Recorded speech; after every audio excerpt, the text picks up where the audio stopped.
है और एक दिन ऐसा आता है जब रमेश नीलम की बातों में आकर उससे शादी कर लेता है। जब नीलम दुल्हन बनकर उसी घर में आती है, गीता चुपचाप खड़ी रहती है। उसकी आंखों में दर्द साफ दिखता है, लेकिन वो कुछ नहीं कहती। शायद यही मेरी किस्मत है। वो फिर से अपने कामों में लग जाती है जैसे कुछ हुआ ही ना हो। अब नीलम घर में और ताकतवर हो जाती है।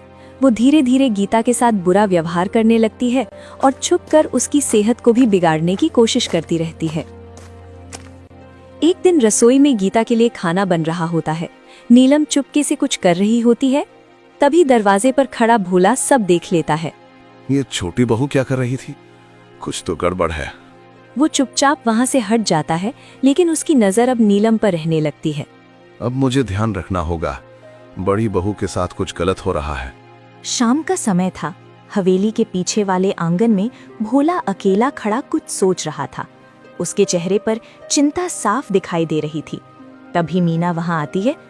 क्या हुआ भोला भैया, इतने परेशान क्यों लग रहे हो? मीना, तुम्हें कुछ अजीब नहीं लगा आज? मैंने छोटी बहू नीलम को रसोई में कुछ करते हुए देखा। कुछ ठीक नहीं लग रहा था। तुमने भी देखा? मुझे लगा मैं ही बेवजह सोच रही हूँ। मतलब तुमने भी कुछ देखा है? हाँ, पिछले कुछ दिनों से मैं देख रही हूँ कि छोटी बहू बड़ी बहू के खाने के पास बार बार जाती है और ऐसे बर्ताव करती है जैसे कुछ छुपा रही हो। मुझे भी यही लगा, और आज तो मैंने साफ देखा कि वो कुछ गड़बड़ कर रही थी। लेकिन हम बिना सबूत के कुछ कह भी तो नहीं सकते। अगर हमने गलत बोल दिया तो मुसीबत हो जाएगी।